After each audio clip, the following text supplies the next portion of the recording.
Voilà, merci beaucoup à tous nos très chers téléspectateurs. C'est parti pour la deuxième partie émission Nabiso Yamokolo Alelo. Comme on l'a dit tantôt, Ketozali la deuxième partie émission Openza Toyambi Bandeko Baina Katia Plateau Nabiso toujours pour Kotalisa Makaniso Yali Yamboka Nabiso République démocratique du Congo.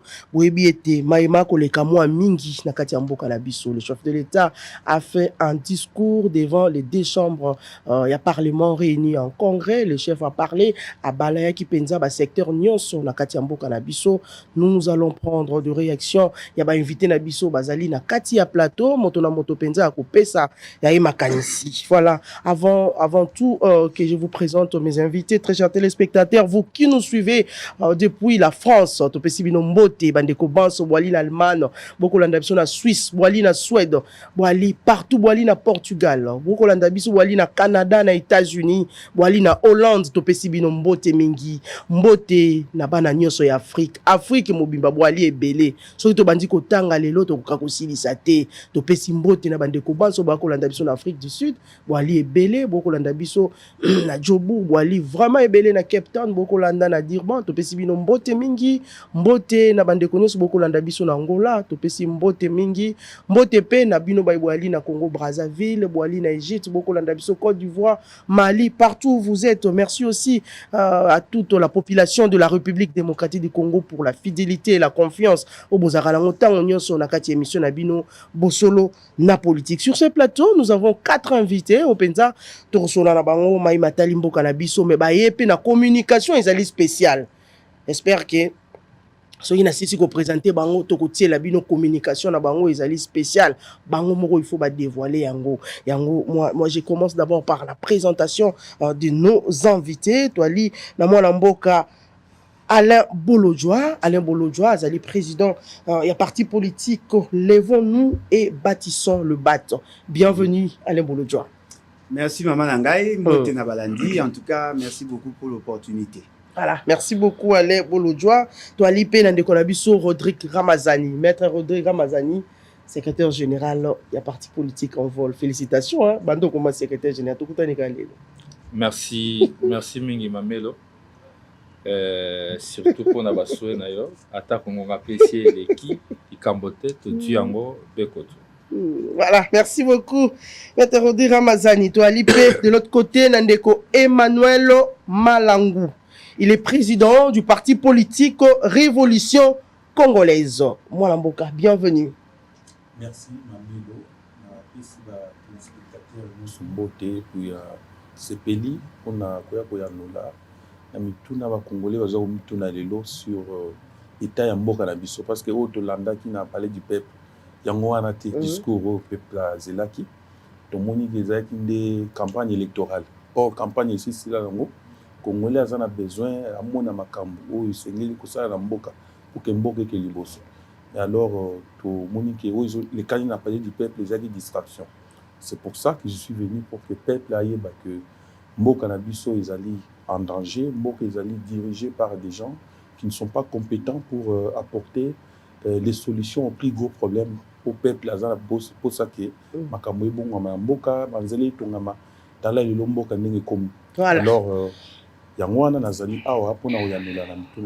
merci beaucoup, Mwanamboke Emmanuel. Et tous alliés Nandeko Jean-Claude Kapangala. Jean-Claude Kapangala, Ali coordonnateur de la génération Thérèse Kapangala. Là, le nom nous dit quelque chose. Bienvenue, Mwanamboka Jean-Claude. Merci beaucoup, Mamelo. Merci, Naba Ndeko Bazolanda Biso. Tout comme déjà à un moment va fait, c'est vrai que la population Tozana est singotée parce que ça fait plus de 3 ans, une partie à STAP n'a pas été occupée, mais quand même, comme Lizzie et Coutume, tout c'était meilleur V quand même. Alors, l'autre, vraiment, pour nous, vraiment, qu'est-ce qu'il faut? Voilà, merci beaucoup. Voilà, Mboka Jean-Claude Kapangala, je rappelle, hein, parce que je vous ai dit tantôt qu'il est coordonnateur de la génération Thérèse Kapangala, donc automatiquement, il est le frère il y a Thérèse Kapangala, Oyatika Biso, Binonyo Soboebi, na circonstance Nini, Nakati Yamboka na Biso. Voilà, Alain Bolodjoa, nous commençons avec vous. Batoba kotala baba oh mamelo batu minebu bali et ali débat pour so tomoni Bolodjoa tomoni Ramazani on est ali débat oh mais batoba la mopandia bali nyo sacré ton ndenge nini te bali nyo sacré te ali Moi là siko abotama. Asali da mikolo boni. Abotama avant, baye bien na retard. Oh, baye bien na retard ndenge. Sur ce papier. Anda ko bimate. Sur ce national et bandaka avant indépendance. Siko nde biso sko to yende kokota ngo siko. E bandaka. Sur ce national. Génération à Sikande et Rosimba Masolo sur national. Mais bato papa kasavo pelo quoi. Bato bako tala biso. Motivation et ali nini lelo ba mona bino na kati ya liboke po bato banso bato mineo ba na kati ya plateau na biso ba ali na kati ya sursaut national. Sursaut national o esangisi ba parti politique moi mingi esangisi pe ba personnalité politique ba epenza batalisa ya bango makanisi parce que bango balobi non na changement ya constitution na kati ya mboka na biso bako barrer route et pas ya président de la République Félix Antoine Tshisekedi Tshilombo par rapport à l'idée d'un changement de la constitution de la République. Bolodjoa, quelle est d'abord la motivation? Bon, je pense que le terme est déjà zolo. Sursaut national. Mais il y a des slogans. Il y a un terme zolo, il y a un message. Slogan peut avoir un message. Et ça différent de le peuple d'abord. Hein, il y a qui formule pour séduire. Mais sursaut national, il y a un engagement d'abord personnel et puis commis il y a groupe Nyos. Pourquoi tout sangani? Justement parce que nous sommes dans la philosophie à constitution. Et le billet soki congolais moko to lisanga ya ba congolais basangani batambwisa mboka na ndenge ya kofili ya nyamulu esengeli na congolais moko to groupe ba congolais batelemela bango moni le ko ezali devoir patriotique naturellement bato ba monique le lenge makambo ezotambola eza malamu te esengeli na bango basangana donc toujours sa constitution et là on esangisi biso makasi quels sont les faits politiques oyo ezosenga na biso to sangana ezali monsieur Félix Tshisekedi ba umbiye ba memiye na loyenge ba ebisiye aleka na TV te pa bato ebisa bango ngai Félix Tshisekedi na la garant de la nation na ko changer constitution na nko siko milimo ya bato nyonso etelemi nana zolo ba osama na nko dans un pays qui se veut démocratique ngana yoki de Congolais ya yoki et abai na nko oh mais so ochebwe nana kozoki sanga sima ekomi yauli te ekomi kanza ndeko Emmanuel ayoki ndeko Claude ayoki batu nyonso bayoki ba et siko photo telema nde omoni batu batelemi tango batelemi ba juste sur pied ya philosophie ya constitution na histoire politique ya Congo to luka komo musikate sursaut national. Omoni oyo bengi slogan c'est toute une philosophie. Ezali bato batelemeli bokonzi oyo elingi esa makambo na nko ne bakina ba na kanai ngana ko changer constitution. Te o changer constitution betaki makasi na matoye mama a violé na discours abongisi malobate oui maka komo bongisa il est peut-être temps d'engager des réformes. Non, effectivement maman azobisa yo za mosi oyebi bien que ceux qui na libota na mobile abanga kata mutu moko te akosopelo so na miso bato obanga te mais faut ata moi mutu moko pembeni na loba boete po noko na esoka yoki ils ont protégé yo. Non, dites-moi un peu, si tout le monde avait gobé ce que fait ce qu'il avait dit, si tout le monde avait cautionné ça, azonga sima te po ayebige na mboko biso tout na ba couper na ba maputa to ya mibali te mais tanga moni ba msu ba tele mais o atemi nani o c'est sanga o wana kuna nani o ados ndombas o abia ba mini fretin ba mikie et simbate mamoni bato bakomoko mebele population akomi kozwa abi aye komi serré bato babengi bayisi Félix Tshisekedi bayisi papa omoi ndenge oza wana ndenge na moni température wana bato wana ba engagé peut-être oza surprise ya koyeba que nous avons été aussi contactés par bato esika ya kendaka. Nous avons eu des séances de travail avec des ambassades. Non, mais est-ce que vous avez il y a des gens qui sont prêts à se sacrifier pour défendre l'ordre politique établi. Bayo kit, ba benye pe babi, papa. Koke nango boyete po batona ba déterminer. Ce qu'on y a zo calquer habité. Ba na nini, na armée, na police. En bon, vous pensez pour nous rebonder la mbo, il faut zaka na armée, il faut zaka na police. Il y a des gens qui sont engagés. Pour le retenir to remarquer. To ya kana ba émission. Botuna rabiso pe ba mituna. Bolinga boyeba. Nanga beli azui molo yenge azui minduki. Bolobaka nini? Biso tolobaka nini? Nous condamnons. Toboya kao nanga sali. Parce que nanga sali rébellion. C'est-à-dire que aboyi kotosa mibeko ya mboka asali makamna lo yenge. Toboya kati. Oh, bongo soki Félix Tshisekedi asali tosali. Po oyo azolinga sali da peka rébellion. L'ordre politique établi, nga nandimaka ete. Nga nandimaka Félix Tshisekedi. Mais lui lui n'a pas peur de vous. Hein? Non, mais à chaque non, fois, il a peur de nous, maman. Aussi, loba, il faut changer, maman. Il a peur changer ma loba. Oh, maman. Auto loba, si quoi changer ma loba pour azo banga. Ah, moutute. Ana mai, ana maikila. Abotama na moi si le quoi abisonyos. Et loko ils a livré. To kondanaka nanga. Le fait à Kolinga renverser l'ordre politique établi parce que nous sommes dans une démarche démocratique. De la même manière, on condamne aussi Félix Tshisekedi. Oh, il y a sali rébellion. Tout en gardant le pouvoir de l'État dans l'État, à sali rébellion. Alors, constitution ça bapaya. Constitution ça mabé. Constitution ça malédiction.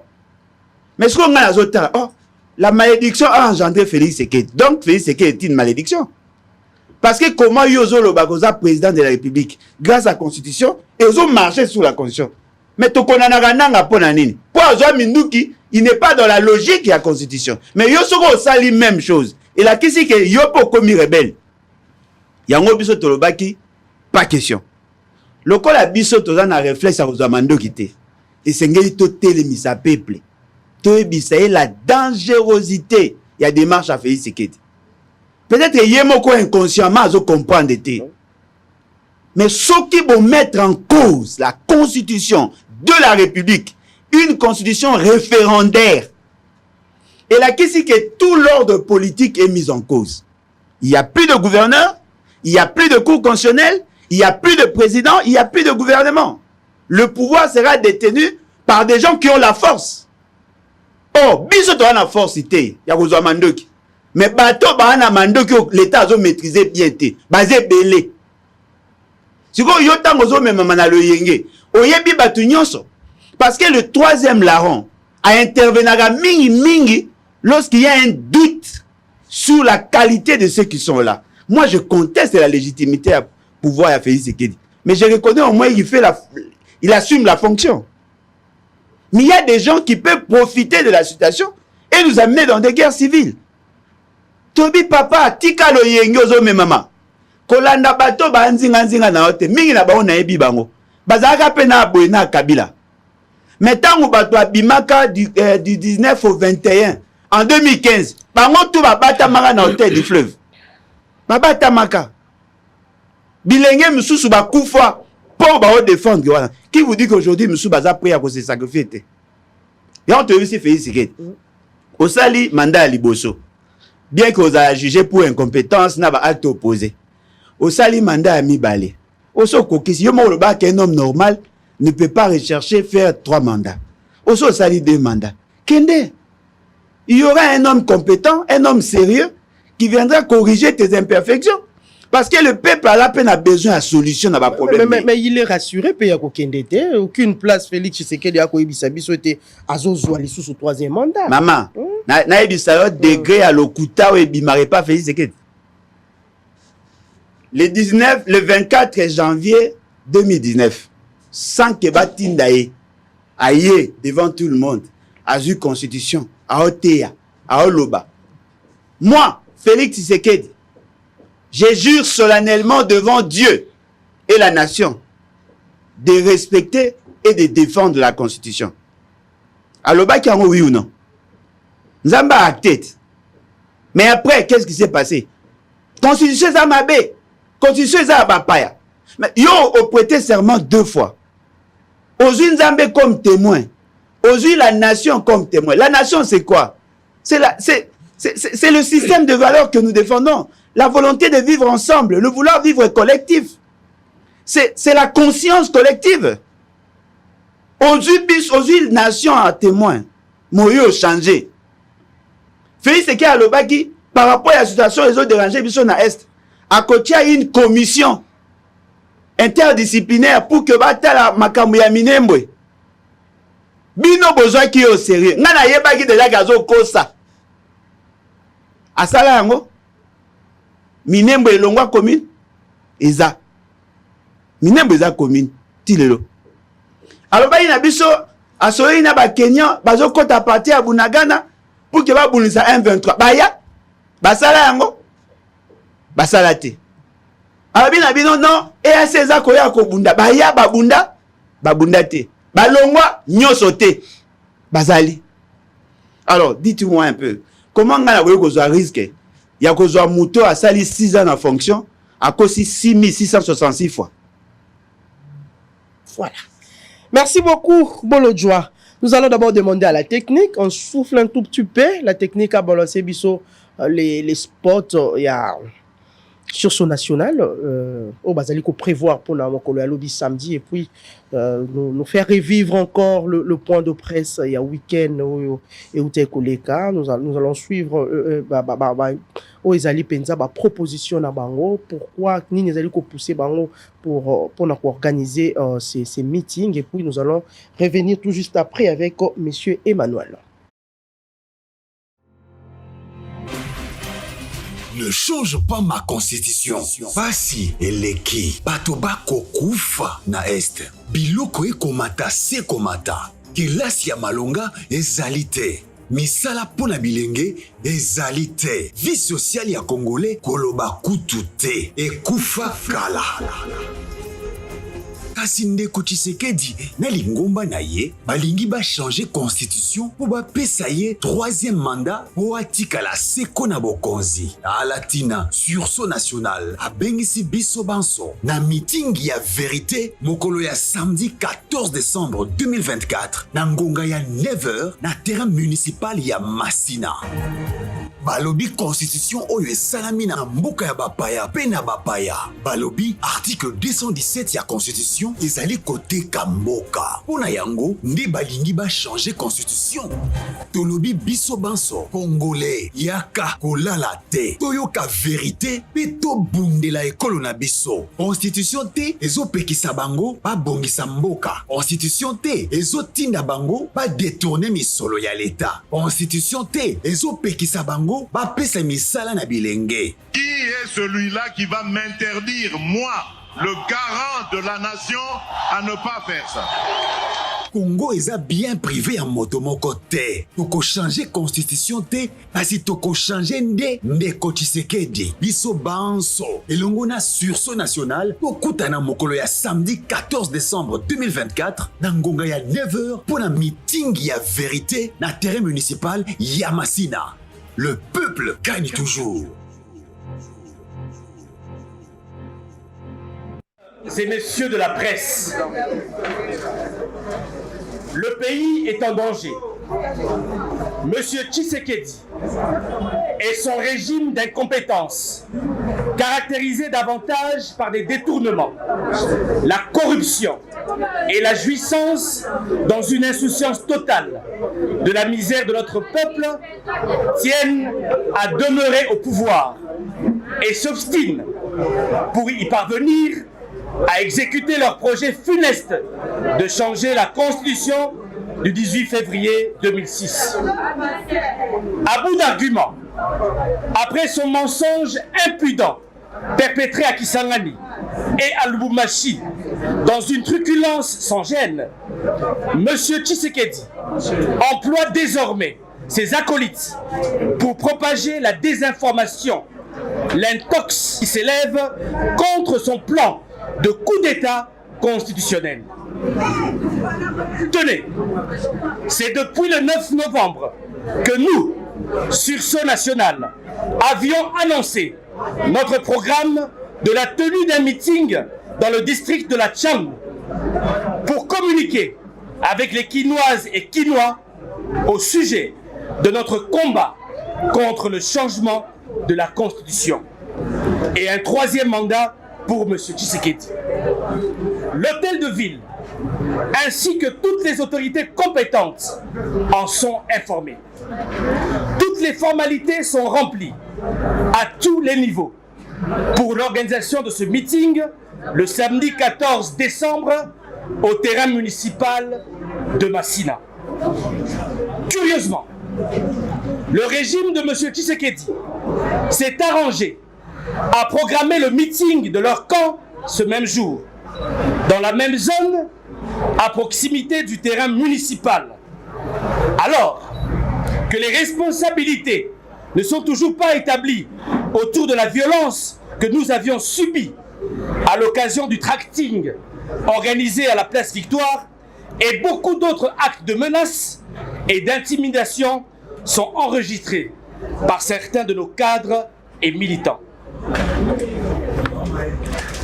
Le débat qui engage le pays aujourd'hui est celui de la fin du second et dernier mandat de M. Tshisekedi à la tête du pays.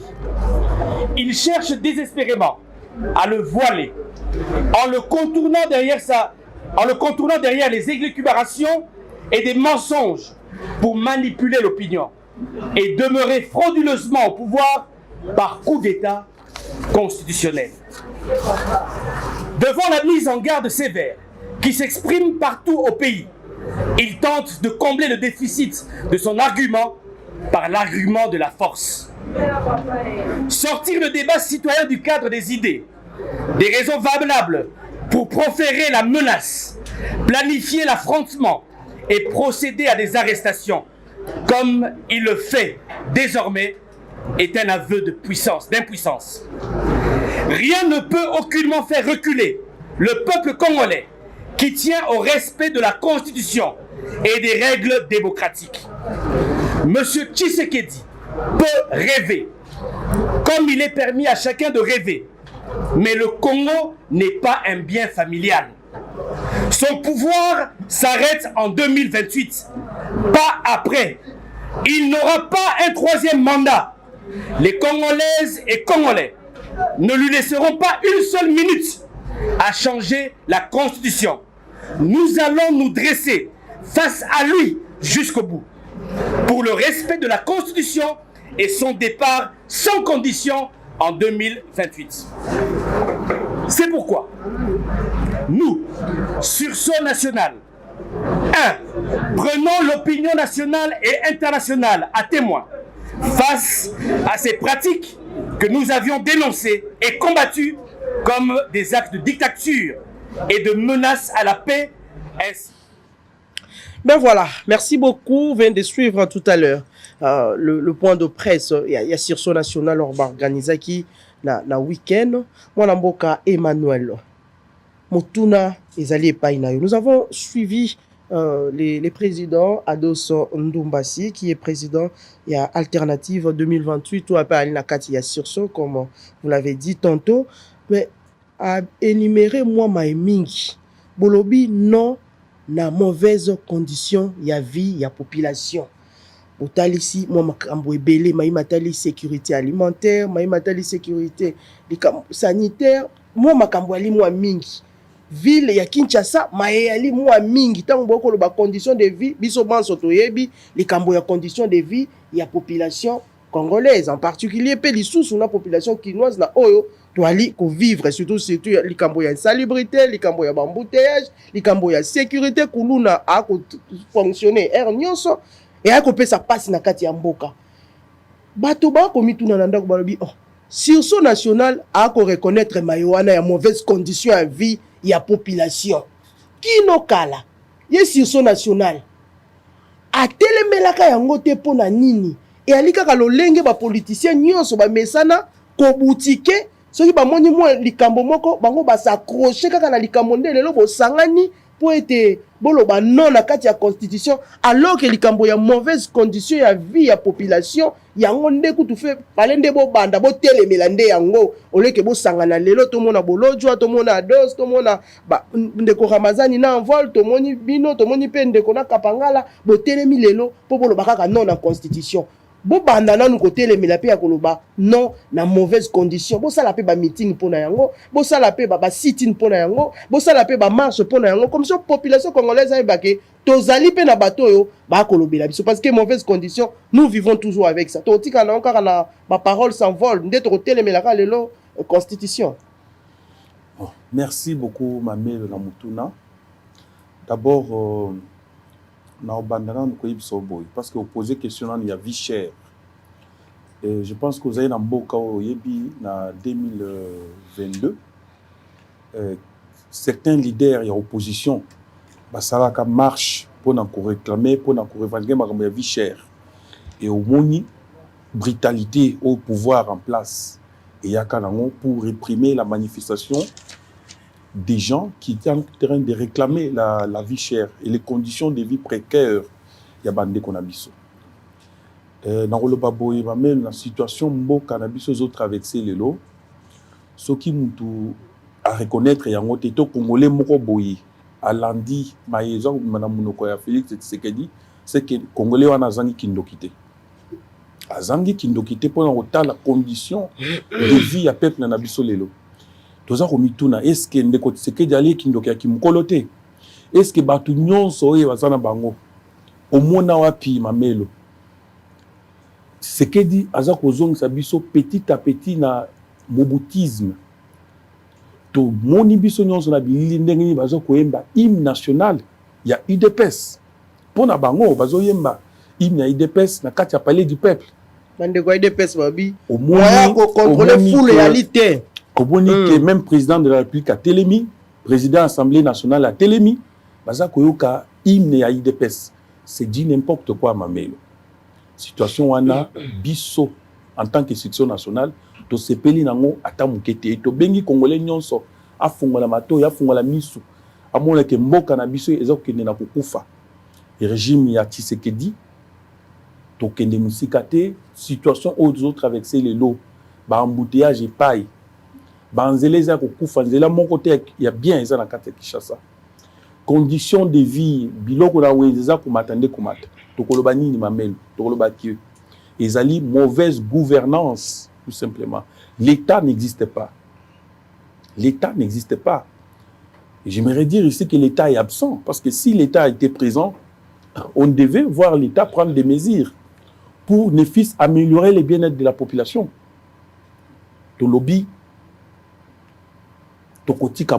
parce que population nabiso il faut à se retrouver il faut population abika population abika ndengeni na régime oyo ya batu un groupe de gens aujourd'hui qui sont considérés que moi j'appelle comme des malfaiteurs qui sont venus exploiter notre pays qui sont venus dépouiller ces peuples au beau sanité makambo lekanaki makambo ya ram on peut citer pas mal d'exemples au tomoin déjà avec les régimes de Tshisekedi.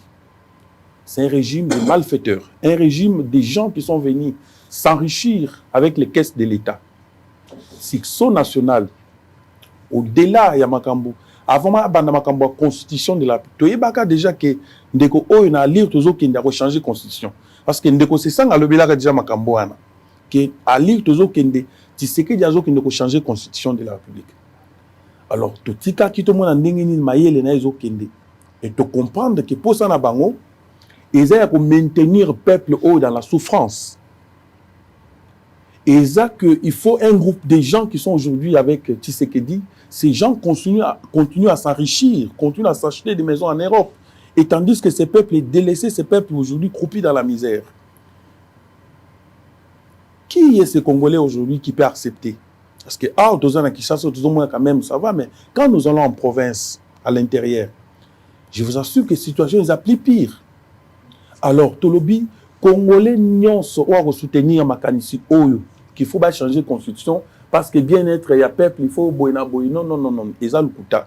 Tolobi, ce que dit Nabatunaye sont des manipulateurs. Ils veulent manipuler cette population pour que y a continué à son troisième mandat en 2028, à continuer que le peuple, pour que le peuple a se retrouvé. Le lobby, en tant que section nationale, que nous sommes à bout, pio. Donc, tikate, section nationale, à cause de la sima, peuple liboso, biso na sima, pour que inde jusqu'en 2028, ceux qui peuvent habiter, les mêmes peuples, parce que biso, tous en mandou quitté, tous en armée, tous en police, mais armée, la biso, ils ont peuple. Mundu qui n'a biso, ils ont article 64, il y a constitution, où ils ont coupé qui ça moutou nyonso, ou l'ingage au pouvoir par force. C'est que nous voyons, ce que nous sommes face à Batou, qui veulent s'imposer par force, qui veulent démontrer qu'au-delà de tout ce que nous ne pouvons pas faire, voilà, nous voulons maintenant appliquer d'autres méthodes pour que tout, tika na bokonzi libela. Yango, section nationale, tokoti qui était ensemble avec les peuples, nous allons appliquer l'article 64 de la Constitution. Nous n'avons pas voulu, parce que toibi que les lots, oh, ndekoti de sali, toi, je continue que ça n'a pas tenu, et zali, haute trahison. Parce que lui, Nengen de Kogolon Dialobi, a prêté serment sur cette constitution et il est le premier aujourd'hui à pouvoir violer cette constitution sur laquelle il a prêté serment au stade des martyrs.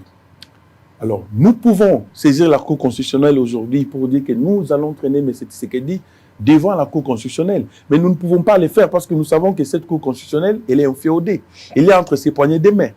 Raison pour laquelle nous souhaitons que nous prenons les peuples à témoin, nous mettons les peuples avant pour que, ensemble avec les peuples, nous puissions voir comment empêcher les projets de Tshisekedi de pouvoir changer la constitution de la République pour s'octroyer un troisième mandat. Mais article 64, et nous sommes là.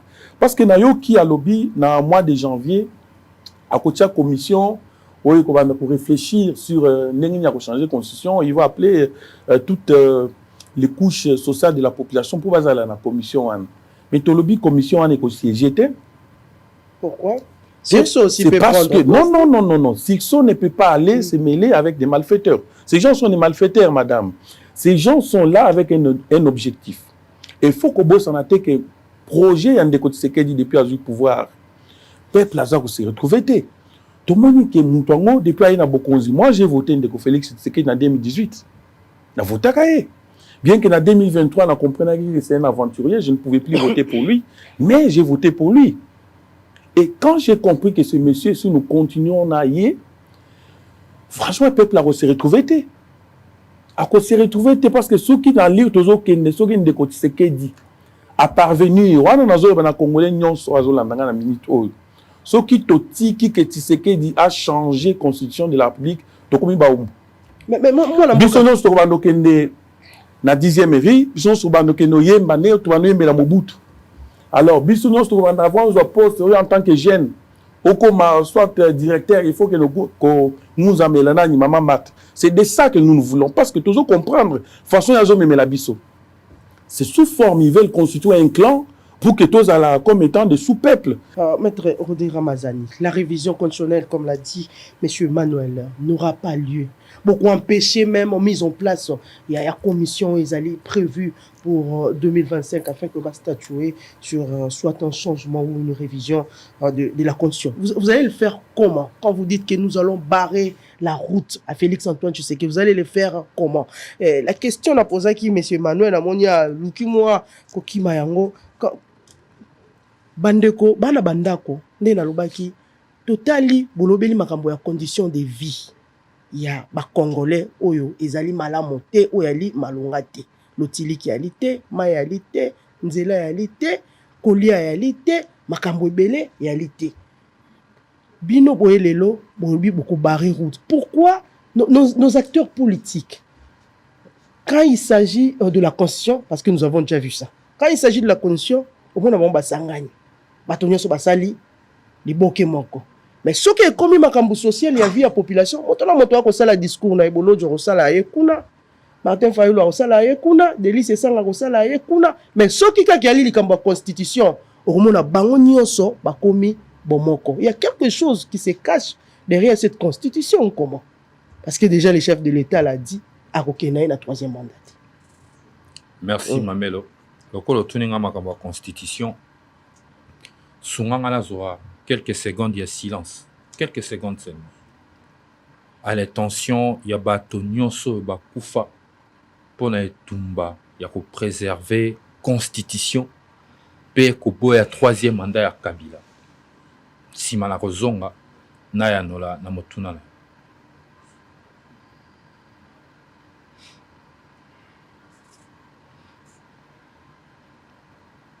Merci Mamel. Nazui quelques secondes de silence pour na kokanisa bilenge bawa. Bilenge ngai na sala na bango etumba na 2016 na balabala pour na ko boya changement ya constitution. Pe ko boya ete Kabila zo troisième mandat. Etumba wana to sala yango na pauvre Rossi Mukendi pe à son âme. Thérèse Kapangala pe à son âme. Bausen oya INC paix à son âme, paix, n'a qu'au kanisali sous le dizaine de militants ou ya IDPS, bazala brûler vivant, mokoloana na kati ya siège na bango na 10e, pour na etumba ou. Lelo kanda et ko salangai parce que na moni loko abako banaliser liwa ya bato wana o ba kumbaki etumba ya liberté ya congolais.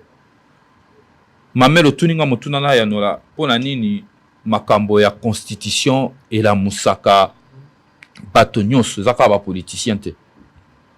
Parce que opposant nde ba usaka na bango so yego mambo constitution. Parce que ba wana ba ya pouvoir ba robunda te bango nde ba koluka ko changer pour ba continuer ko mela soupe te. Parce que likambo ya politique yango ndezali sombele pe suka ya bisanga. Sombele pe suka ya likambo.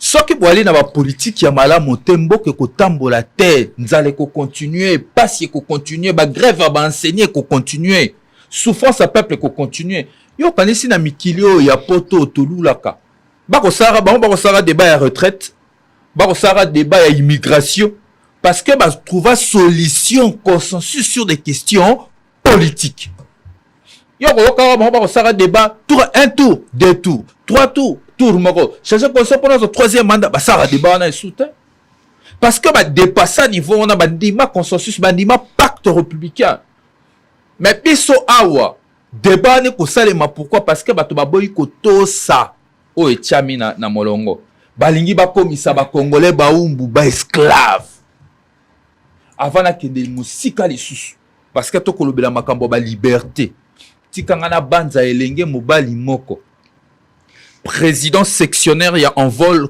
Kanluka. Adversaire politique, il y a l'actuel vice-ministre de la Justice, Samuel Tanda, dans le quartier Kanluka. Merdi Mazengo. Merdi Mazengo azali victime, il y a arrestation, peut détention illégale. Sous l'influence du vice-ministre de la Justice, où il y a ça qui déplacement personnellement pour s'assurer d'un traitement inhumain au garçon à subir ma vidéo sur les réseaux sociaux.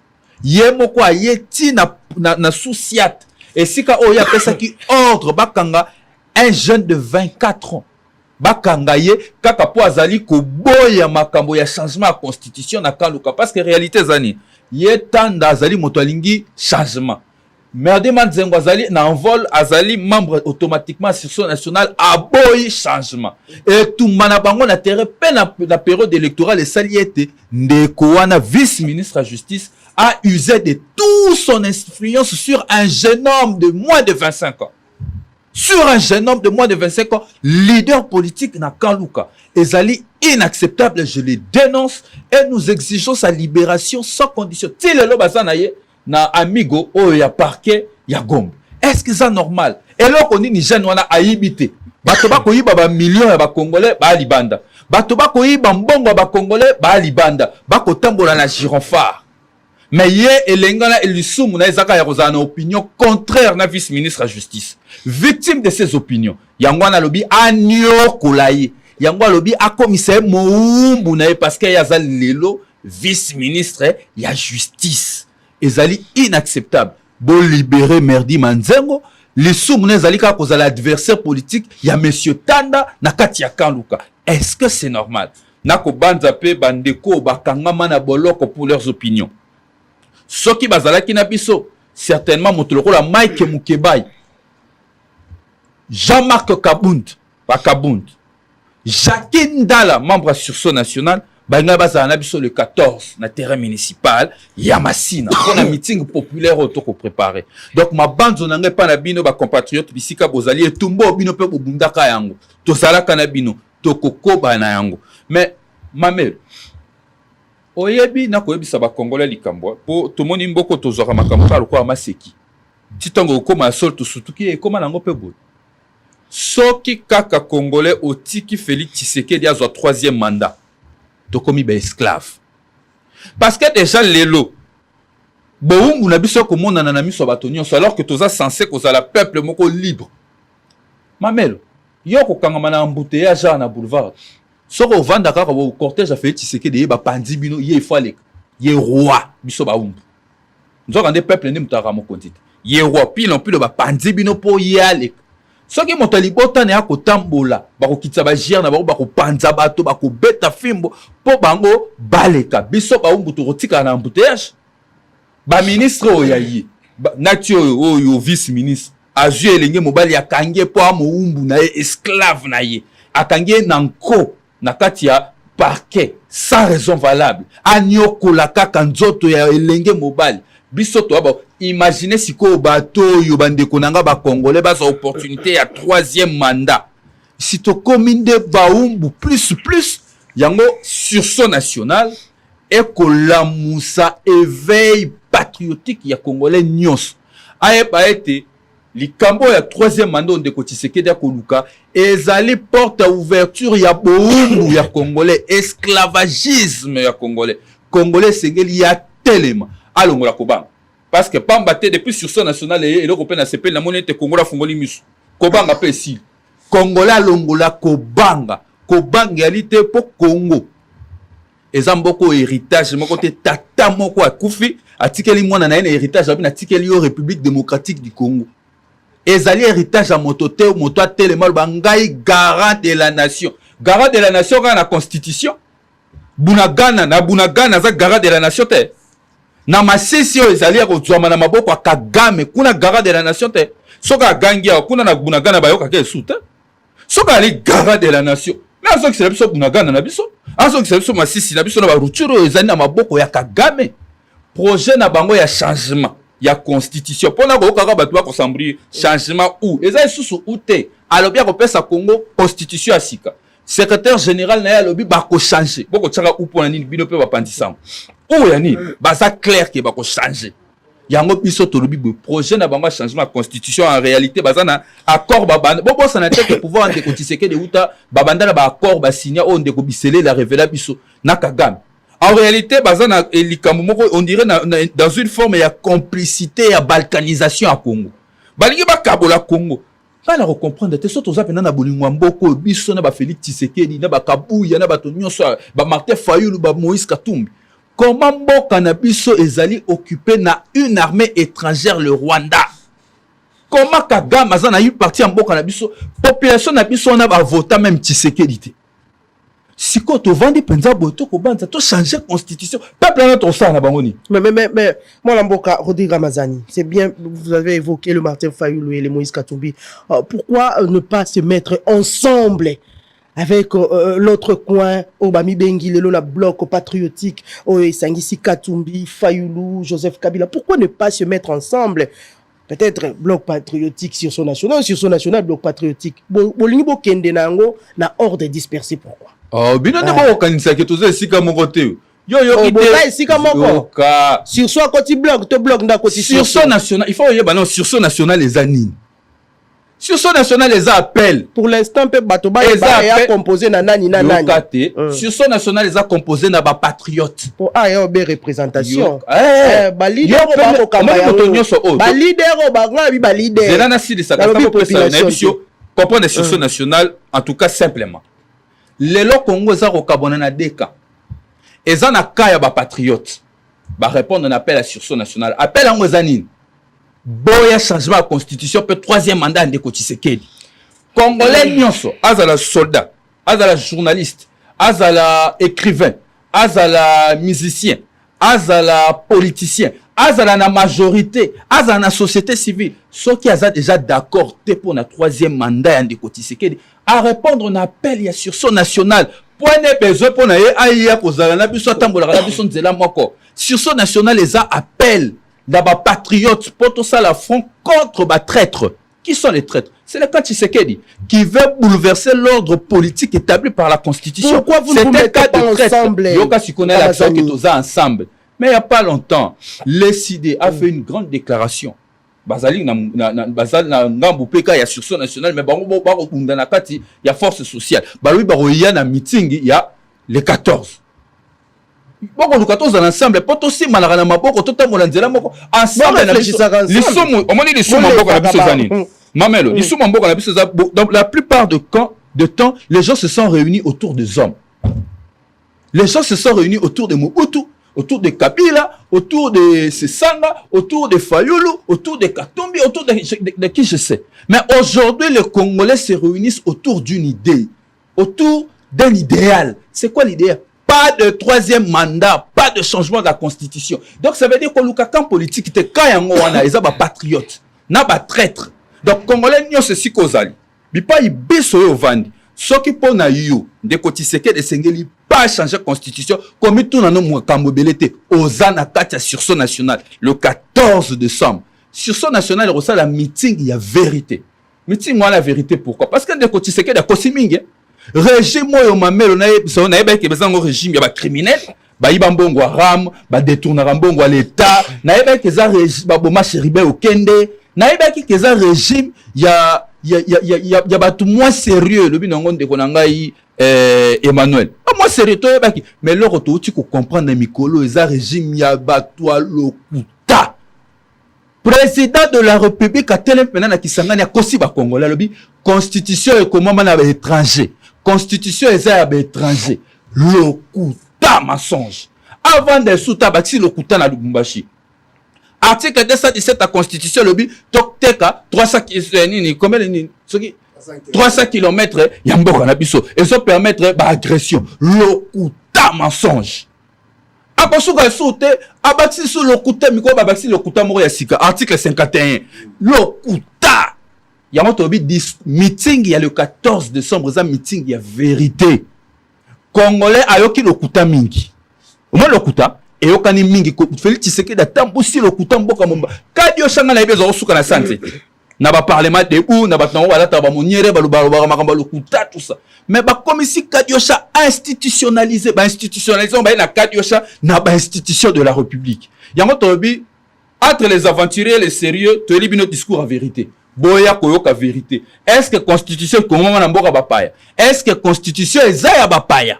Est-ce que 217 eza koteka mboka vérité on a tokolo bango le 14 décembre na kati ya stade municipal ya Masina dès 9h à 9h déjà les portes sont ouvertes.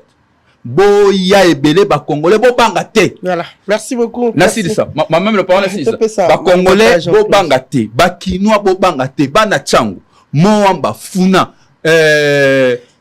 Lukunga, boya ebele meeting ezali. Mikande si ekotaki na hôtel de ville, information ici et pesamaki, ba Congolais boya ebele boya koyoka vérité, ba traître balali pongi te, bazali prêt à trahir ekolo, bazali prêt à faire la même association de malfaiteurs pour faire la coup d'état constitutionnel contre l'état na kati ya commission na bango ya bo. Merci Ramazani. Ya bandoki. Botiki la bango nzela te, lo bana Mobutu bandoki ya Congo balali. Merci Ramazani, merci. Mwalamboka Jean-Claude Kampangala. Je rappelle à nos téléspectateurs qu'il est coordonnateur de la génération Thérèse Kampangala. Jean-Claude, Lelo, Tomonio, Nakatia Lisanga, il y a sursaut, Openza, Balobi, non, Nakatia Constitution, non, la Constitution, changement à la Constitution, Nakatia Mboka Nabiso. La génération Thérèse Kampangala existe depuis longtemps, ou bien Botamika Katangoyo qui est solo et sursaut, surtout qu'il y a une affiche. Donc, comme on a moi l'amboka Thérèse ou Atika Bisso. Et Botamika, à la période, on a déjà. Ndeko Mamelo, na Seigneur vraiment merci. Et puis, na sepel vraiment aux ala. Parce qu'il y a certaines choses, il faut tout éclairer en Oboé. Alors, pour répondre vite fait à votre question, et que la génération Thérèse Kapanga là, c'est un mouvement citoyen. Ils ont la statut non. So telle date statut non. Un jour je pourrais vous amener. C'est depuis 2018. Lorsque tu perdrais qui Thérèse Kapanga là. Alors parfois, Nayo Senga, Monsieur Rodrigue, merci Ramazani parce que Bandi Nelo Mo est qui important. A Bandi Nelo Mo ya Rolobake, tout ça là une minute de silence. C'est vrai Nambo Kanabiso l'amnésie politique. Ils ont battre record nango. C'est comme si tu boss en a tout. Tu boss en a tout en disant que donc ce qui se passe maintenant, déjà Salima nango déjà. Et Bandara nango déjà depuis longtemps. Et Bandara na boule parce que si nous regardons bien l'élection, il fallait en 2016. L'élection seulement en 2016. C'était tout qui en 2018. Si tu veux perdre, le 21 janvier, tu perdras Guindego Thérèse Kapanga Nengo Tsoluba. Et puis après ça, tu perdras qui aussi, tu perdras Batebele. Même dans le cas de PES. Parce que à part cause à la coordonnateur, il y a Génération Thérèse Kapanga là. N'a pas sous coordonnateur, il y a Collectif Bosembo. Collectif Bosembo, ils ont regroupé en son sein au moins plus de 71 familles victimes. Il y a martyr pour l'alternance pour que l'élo Ndeko Félix Tshisekedi dans le pouvoir bat Bakoufaki. C'est vrai, il y a des noms emblématiques, mais c'était tous des Congolais. Ok, tu regroupes pas qui te salaire politique, enfin que tu sois gain cause ou ebengame justice. Après, avant biso yamba Ndeko moi justice, a azo représenté Ndeko ou azana minute son responsable il y a justice en boka na biso. Tokenda okutana, mais jusqu'à présent jusqu'à présent, solution ils ont raté. Pour moi, lorsque la justice est Koufi et ils sont malades, nous avons Koufa déjà depuis là. Mais si nous revenons aujourd'hui pendant qu'on est loin de bête les solas sur son national, avant président, Azala président, après deuxième mandat nae, pe mandat na souka, alors qui a ba 6 axes nae. Ce qui vous permettre d'en atteindre le cas 6, ils ont belleté. Les 6 objectifs du nouveau mandat du président Tshisekedi sont les suivantes. Créer plus d'emplois. Protéger le pouvoir d'achat des ménages et sensibilisant les taux d'échange. Assurer avec efficacité la sécurité de la population et de leurs biens. Poursuivre la diversification de l'économie. Garantir plus l'accès aux services sociaux de base et renforcer l'efficacité des services publics. Wanezali mandat nae ou yasuke fala sala. Parce que nous devons vraiment être clairs. Lorsqu'ils ont le pouvoir na big bon, na mandat na suko na tik o na sili abenga ki on les 6 axes nae prioritaires, tous les 6 objectifs nae. Mais sur hôtel na news oyo, changement constitutionnel zalita. Ndeko Emmanuel Otolo ba voter qui voter qui par rapport à 6 axes naïo. Non bateau selon les élections la congolaise, pas de problème, on peut mettre le sur l'élection. Mais voter qui sont les 6 axes A. Mais parmi les 6 axes A, azo bete ngo li solo temps. Na 6 axes na soto ko zoara moko. Création d'emploi. Tout le monde a ngoté. Nous avons madame, vous savez comme moi que la population a vu la Kinshasa, nous avons au moins 20 millions d'habitants. RDC, nous avons au moins 110 millions d'habitants selon l'estimation 2020. Et puis, députés, tous en avons à 500 à Pamba. Mais parmi les 500 députés, au Babimaka, au moins tout le monde, ah ouais, on a combien de députés, on a combien de députés au Santarango, alors que tous 100 millions, mais parmi les 500 au Santa. Mais parmi tous les création d'emplois, 6 millions d'emplois. Dans le quartier, tout le monde a engagé. Ceux qui 500 na commune, on sent cela. Mais aux moins, on a 500 millions de, au moins 100 millions de Congolais. Bazo nommé na bango nengi bazo ngabasala. En tout cas, on a vraiment côté les mélango et on biso en section nationale tout le monde qui lorsque nazo qui appelle la section nationale, na répondait présent. J'ai dit que biso to kufele bandeko pour que ba toucher constitution té. Et puis tozaki pena bandeko on a la pouvoir pour que ba toucher constitution té. Les autres aussi pouvoir toucher constitution. Et on tobi que ego simbate. Parce que aujourd'hui ba cause oyo ezo sala moi passi ezaki na minute so est mboka na biso ezo occupé. Na histoire mboka na biso tozala jamais occupé aussi longtemps comme ça 3 ans. Do bandeko na ya bunaganda ba voter quitter. Toko ça l'effort to ça que to kangama tout que to zo partir na est. Ya on est to se plaquer en tant que garant de la nation. Oui, cette partie là de est to ça la effort parce que c'est pas les moyens qui manquent. Parce que ce sont les moyens où ils ont mobilisé pour campagne un changement il y a constitution où parfois il faut tout le monde un peu clair. Heureusement, sur ce national, ils ont existé. Et c'est ce qui fait que le langage de certains politiciens ils allaient un peu changer. Parce que si au moins présent, déplacer il y a présent, c'est compté aux millions de dollars. Azo déplacer ba province, azo tinda ba ministre msou bazo kende na ba poto bazo rassembler ba tunde na mona ginde ko na biso première ministre la dame, elle était au Canada, azo sa ba étudiant au Canada, vous savez Bozan en Canada, Bozan a besoin de appeler ba statut en tant que ba canadien, mais vous savez la constitution de notre pays et la nationalité congolaise est inexclusive et tout ça. Mais tout ça ça change à quoi? Même bazo anda biso siko na diaspora batu na biso makambo este biso na Kinshasa tozo beta babale tozo sala tozo organiser ba concert na este bazo vivre ndeni toza na période ba guerre na minute so ba ke toza au moins na plus de 10 millions de déplacés na camp ya ba réfugiés oh écoute ba bazo bombardara bango pe parfois toza ta na pouvoir morote ya ko riposter parce que ndeko na biso Kagame azo pouvoir na makila akoyoka ka na makila ba voie diplomatique et aussi voici les raisons toko ko soutenir et ceux qui au moins abando ko zo sala ba politique ya riposte parce que na minute bazo fêter na Kinshasa na banda ko batu mususu ba ko fêter na bon ndeko na biso est ba ça ndeni avec plus de 10 millions de déplacés tozo projeté pour nani bango est-ce que toko sala bango ba donté est-ce que gouvernement ko ça non on en parle plus. Ah, puissance na bango ezaka kaba changer constitution. Et on biso na kati ya sursaut national tulbaki en tout cas et aussi mbaté. Pays tout ça na état wana te ki to changer no ba constitution, tout ça on a besoin. Vous savez ndé ba ba en français que les tests ne font pas des hommes. Toko pe ça pas changer ma constitution, atie ba test non so lingi et rechanger raté. Mais ça na batunde ba changer ande mboka. Nous devons avoir des leaders très puissants. Ok, bago frapper une main dans la table boy qui tout changer ma cam. Ba test tout ça et rechanger en ngolo. C'est pour ça to biki. Priorité so peut-être ba projet oyo yaki nango.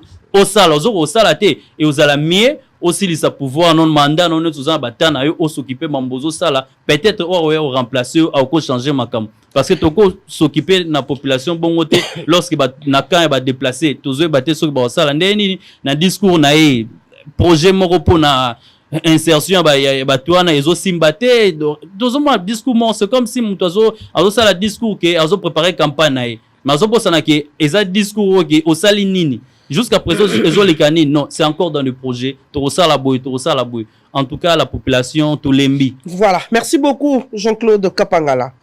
Alain Bolodjoa comme yondo ko banda tour penza ya table tozongi na yo. L'activité proprement dite ezali mokolo ya lobby samedi 14 décembre 2024 à 9h30 na terrain municipal Yamasina. Moi Mboka. C'est vrai depuis que mo bandi sur ça to moni ba activité bo sali monsieur soyaki bo silicité pour bo yokanité na la police. So na lobby peut-être réprimer c'est trop parce que ba tiara bango wana pour basunga bino pour solliciter dans la police mais cette fois-ci hein, quand nous voyons des spots quand vous venez pour passer le message avec force comme ça c'est quoi la garantie que vous donnez à la population quinoise parce que tout le monde y peut sous le ministre de la justice Constant Moutamba qui organise aussi un meeting mokolo ya lobby comme ndenge touté ko yambandeko mokolo pe ya lobby na 9h et ali juste et ali karana mais point moko à moins que ngande na se tromper na maîtriser machine à teto njilité ali presque ici kamoko c'est quoi la garantie cette fois-ci? Bon en tout cas maman ngai biso garantie toujours paix ça c'est la constitution pour poser une question lobby matali conditions de vie à population bosangana te c'est faux to sangana ka mingi nde na matali conditions de vie à population résultat to lobaka mingi ya zoloba et on est na loba ngwa to lobaka mingi nde makambo etali conditions de vie à population parce que na voulu poser la question ce qu'on répondre Nasina ya combien de fois awa sans que na beta masola peuple tout le baga marambako ya constitution te tout le baga marambo ya droit ya population nde biso to lobelaka kosangana na liboke nazoya tokoloba na liboke ya mibale botelemi penza ya mibale mama biloko ekita ya mite wana eza ba discours ya bataille de pèse parce qu'ils n'ont pas la perception de l'état telemi pena bolobi to ya dollar toza na la kisanga vidéo o Etienne Tshisekedi asala marche pour l'ipemati ba ba oti opposition la kisanga marche ba ba sala pour bakata courant ba sala ngote mais biso par contre salaka et là on a une bisayo ezali que tant to beta masolo ya constitution na okama ndeni bat ba okanisa ke débat ya constitution za débat ba politicien soko bandi constitution ko banda article 5 tina article 67 ba obeta masolo nini droits et libertés individuelles et collectifs parce que lorsqu'on parle de la constitution tozo beta masolo ya ba valeurs partagées biloko to sangana parce que constitution est qu'on réconcilier 450 tribus. Constitution est qu'on réconcilier ba unitariste na ba fédéraliste. Constitution est qu'on réconcilier bateau baza ko prôner pour le régime présidentiel na régime parlementaire. La constitution est qu'on sangisa na ba bola na bazui. Constitution est qu'on lobela na ba criminel na ba victime ba criminel. La constitution parle de tout. La constitution parle sur la répartition équitable au Esengeli Basala Nankita Congo. La constitution est là qu'on fixe le principe de la gouvernance à Congo pour que tous les droits humains est à la respecter. Ce que ce que va obéir à la constitution, va obéir à la peuple. Ce que ma peuple pour le béango ou pendant la constitution. Salaire décent, c'est dans la constitution.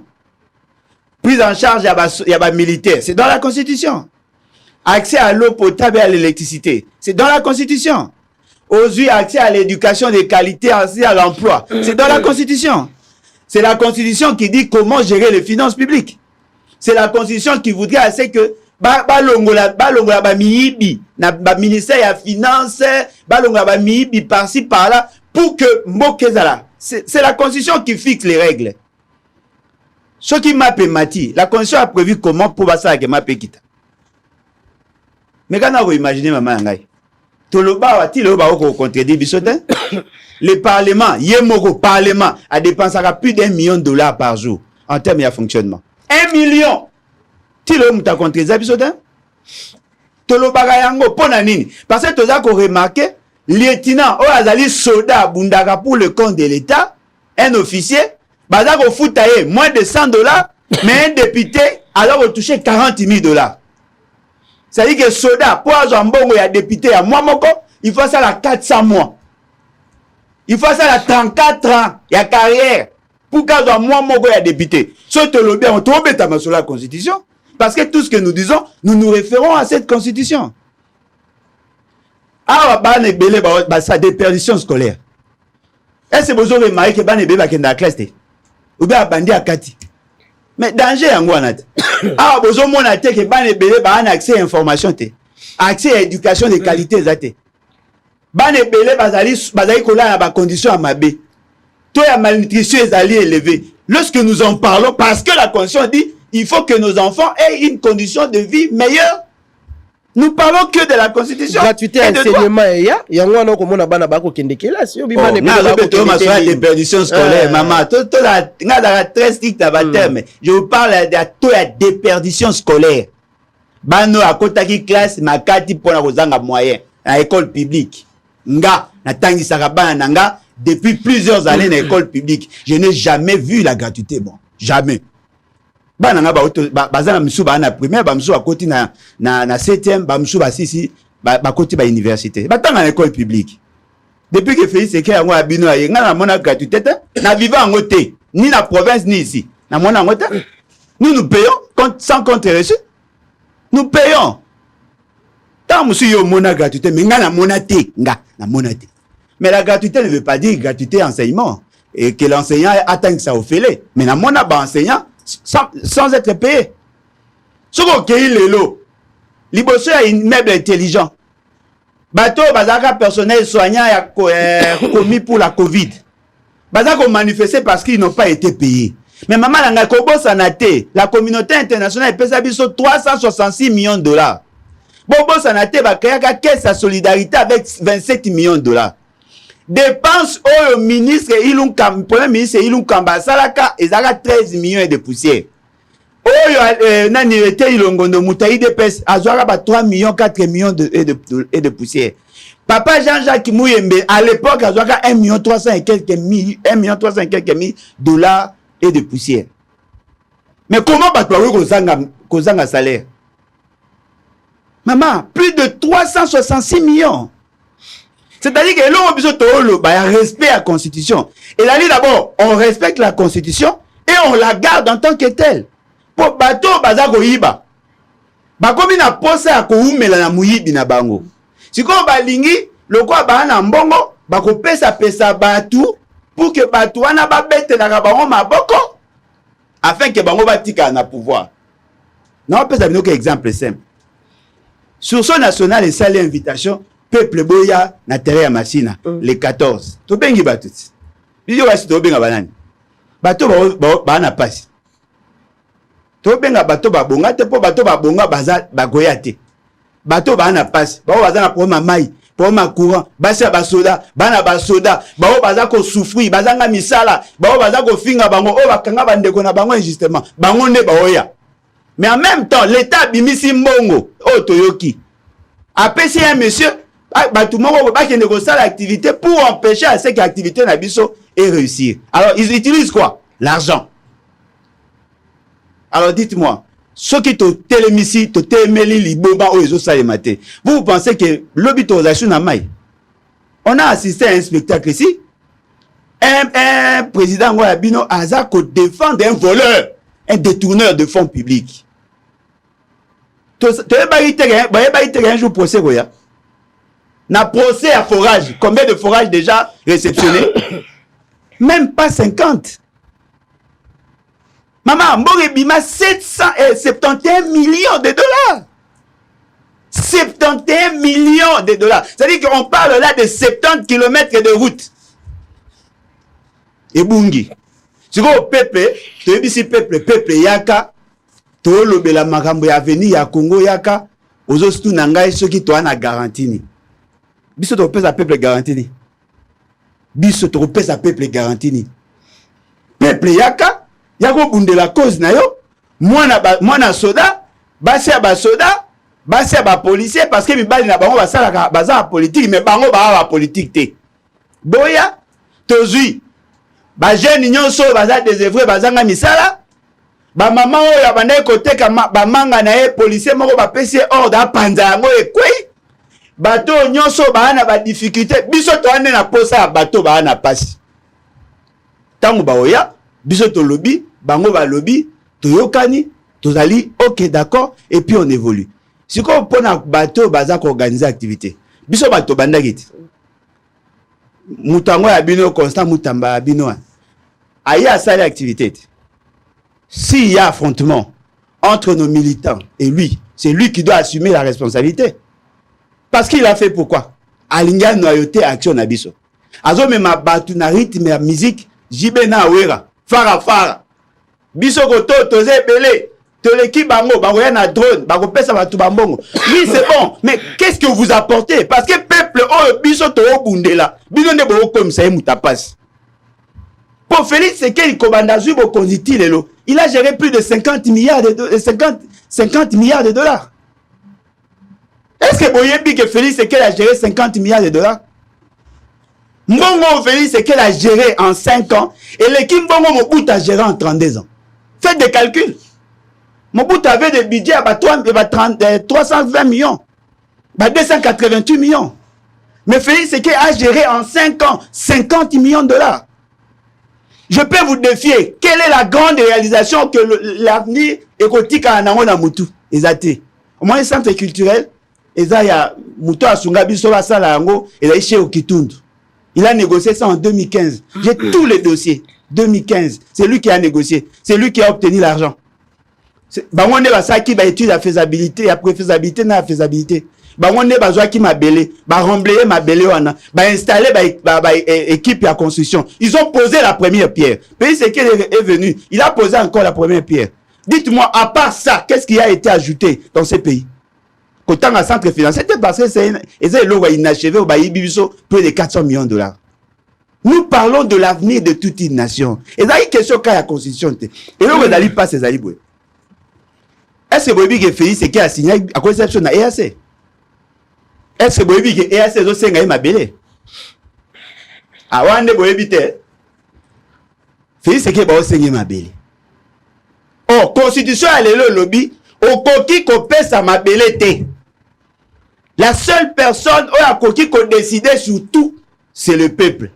Il y a moni que ceux qui peuple, bah tout n'arrive pas ça à référendum pour que le peuple a dit mabélé aussi maté.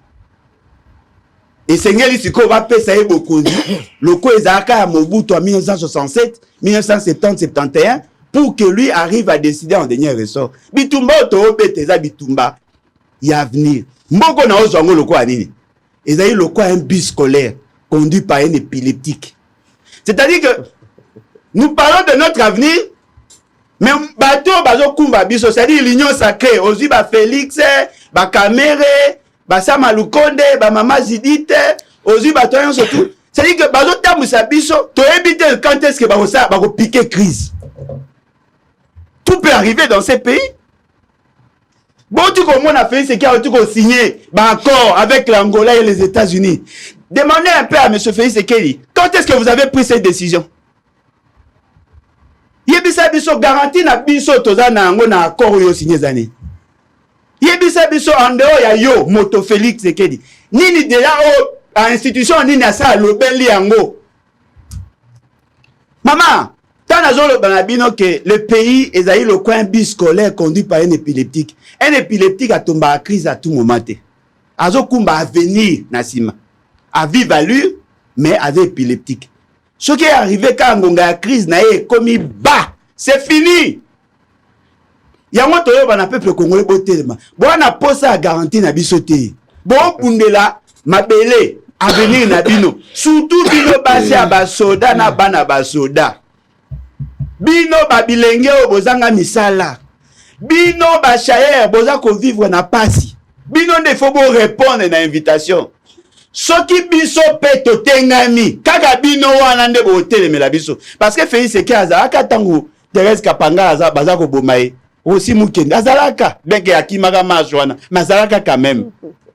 Maman nanga lelo Félix Sekedi aye ko yebisa na batu que nous devons changer cette constitution. Mbata, Bochab, Njoli,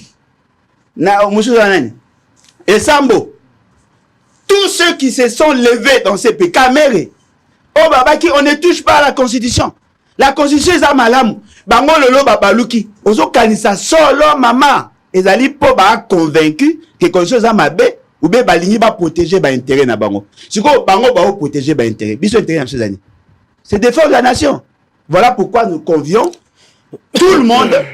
Boya na activité. C'est vrai que toi, na mbongo opé sa binoté. Boya. Pour na biso na bino, toi na choité. Toi na choité, il faut to bundela mboka. On peut pas laisser ces épileptiques va continuer na mboka na biso loko les aventures. Voilà, merci beaucoup Bolodjoa.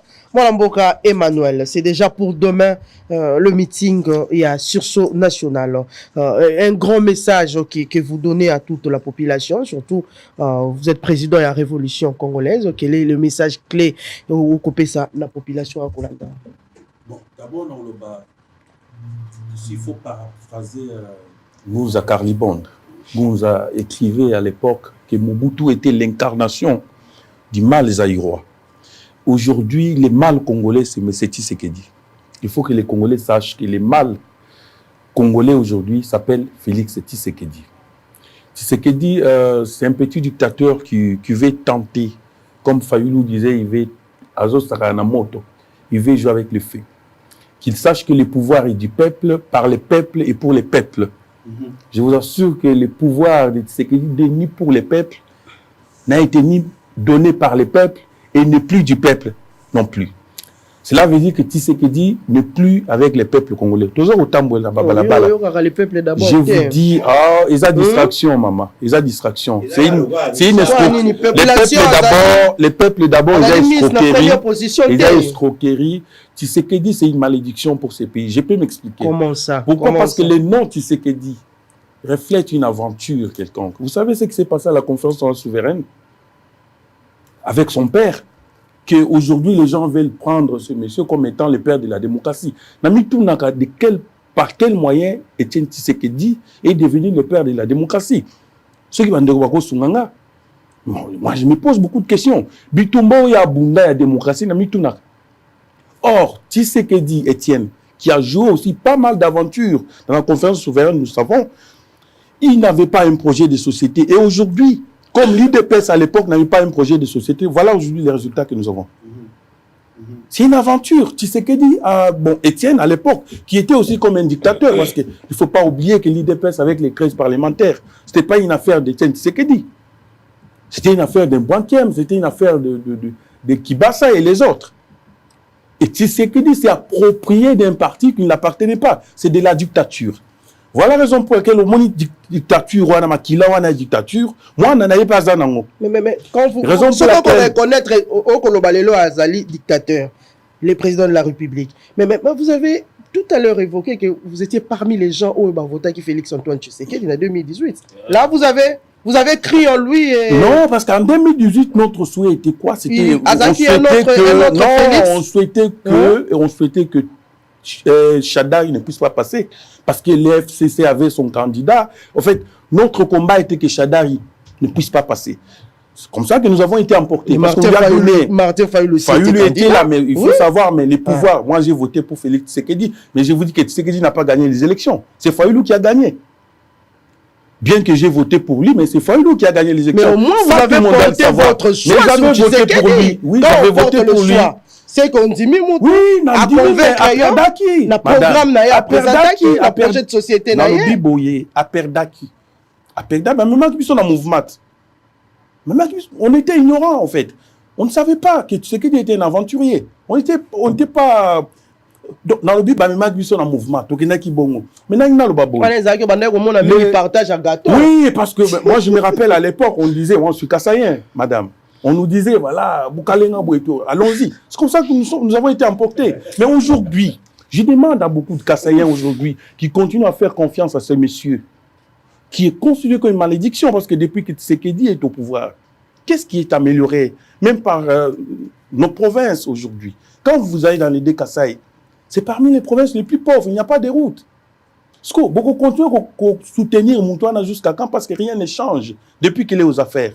Nous devons ouvrir les yeux. Tshisekedi n'est pas venu pour améliorer ces pays. Tshisekedi est venu avec un groupe de malfaiteurs pour exploiter ces pays. C'est pour cette raison que nous appelons les peuples d'être debout, de ne pas se laisser aller. Je donne l'exemple. Je prends Tshisekedi comme Alpha Condé. Vous savez, Alpha Condé, c'est aussi un autre opposant qui a beaucoup milité. Bon,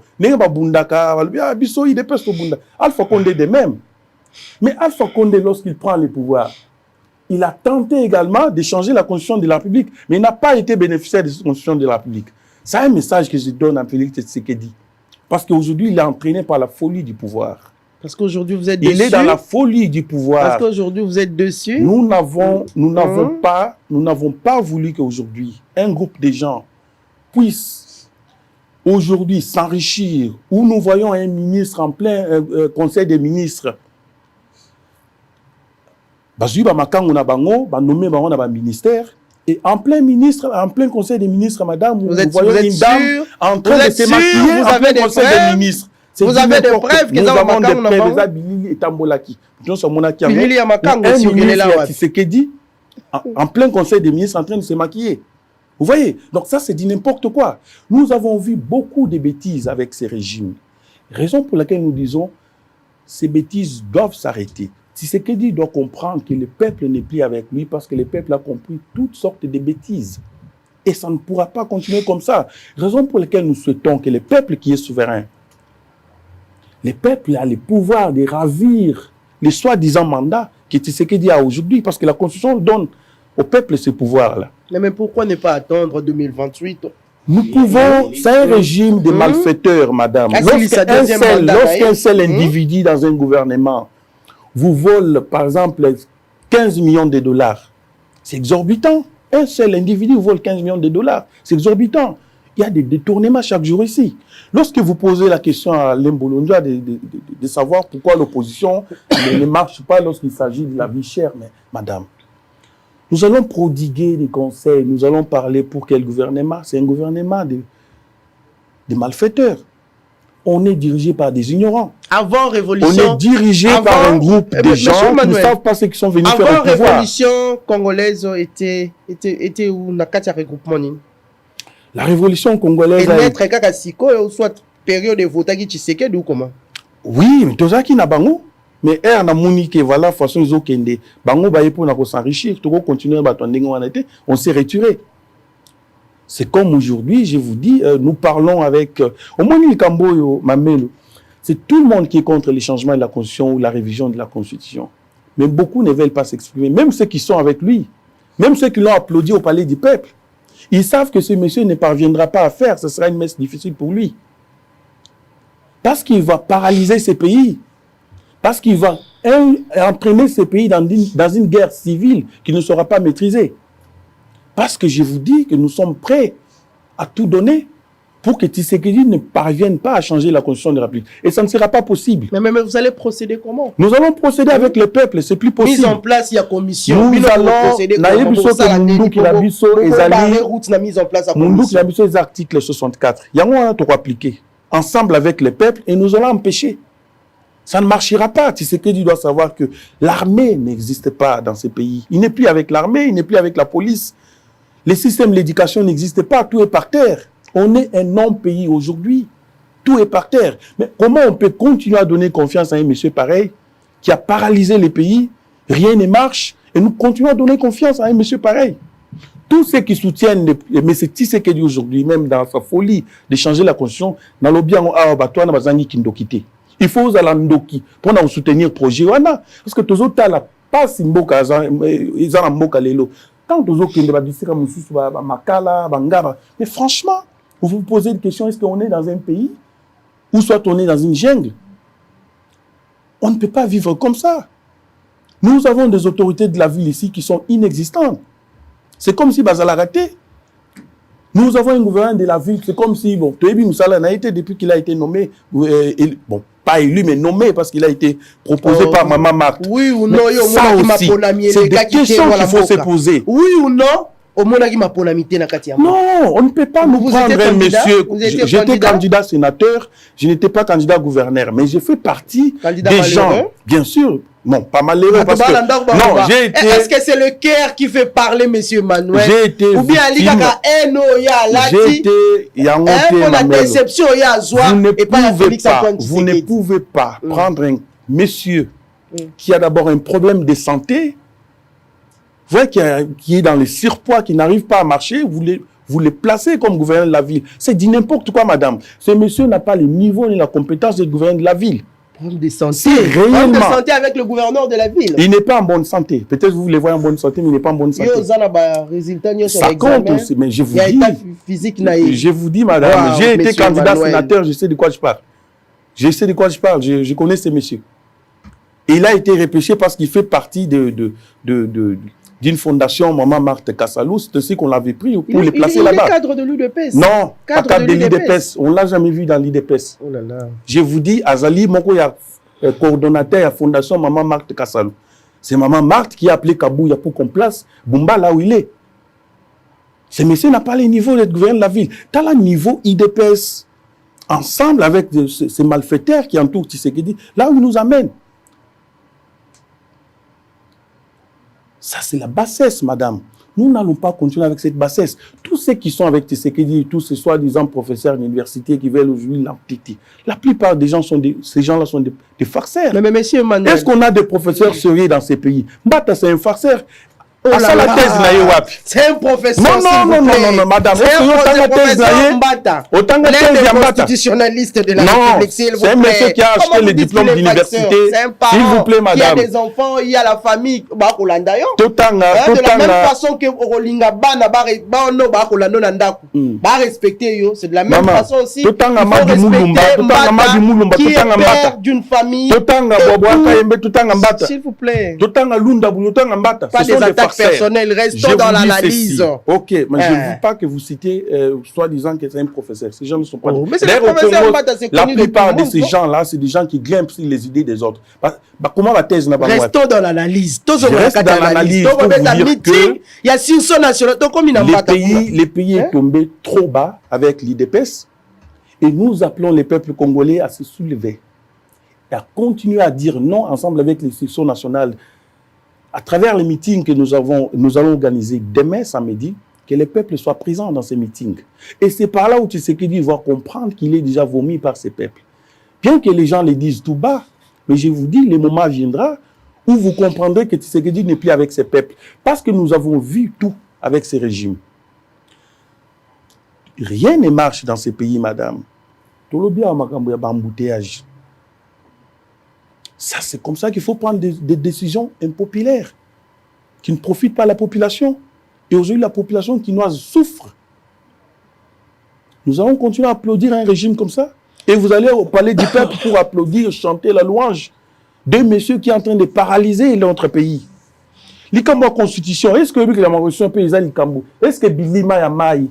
Est-ce que tous les sorciers? Est-ce que vous savez que la Constitution, il ne faut pas seulement faire appel aux professeurs d'université?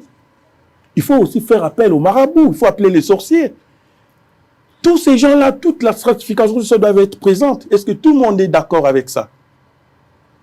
Chuter. Oui, c'est pour dire que tout le monde n'est pas d'accord avec ça. La Constitution, au changement, on est allé à professeur d'université et qu'on a la possibilité parce que Batouana pour la besoin sont des farceurs. C'est des gens qui ont pillé quelqu'un comme Bouchabou. Voilà un autre aventurier. Oh là là. Ça ne donc, sera pas personnel. C'est tout ce que je vous demande, c'est tout ce que je vous demande. C'est des gens qui n'ont pas une bonne réputation à la place publique. De la même façon. Ces gens-là qui l'entourent, nous disons que ça ne sera pas possible pour eux parce que le peuple n'acceptera pas que la Constitution soit changée ni révisée. Voilà. Ça ne sera pas Merci possible, beaucoup, madame. monsieur Emmanuel. Restons dans l'analyse. De la même façon que vous voulez vous faire respecter Nabano Bakolanda Bino, Bandekonyo so Bakolanda Biso, de la même façon aussi. Il faut un modèle. Ces gens-là ne sont pas des modèles pour la République, madame.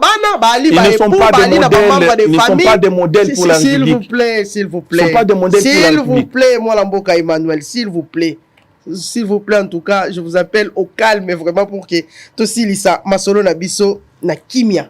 Rodrigue Ramazani, vous avez la parole. Moi, Lamboka Emmanuel Alobi Mouaming, surtout Marambotali, ville, province, ya Kinshasa. C'est quoi, sursaut. A-t-il quelqu'un qui a objectif? Il y a non, le changement de la constitution. Soki lelo, bolongi bitumba na bino. Sursaut, à continuer. Toi, à resuka tout le monde a bolo du keinae, adosa keinae, pour mutumu, bozo tirer sous intérêt na bino na katite. En tout cas, mamel o esangisi biso banso ba patriote. J'insiste. Ba patriote o nyonso ba répondre na appel ya sursaut national. Ezali na etumba oyo ya ko batela bukuli kondi. Ya ko boya troisième mandat ya Ndeko Tshisekedi. Parce que na bandeli likambo ya troisième mandat soki totiki yango tokomi ba esclave. Ya Ndeko Tshisekedi libota na ye baninga na ye. Tala boni ime ya parti politique ekomi ko beta na kati ya congrès. Omwe bon, ça dit que hymne national te ba kondi ba telemi hymne national à parti politique ko beta na projet na bango wana ya changement à constitution. C'est IDPS ko comme parti état.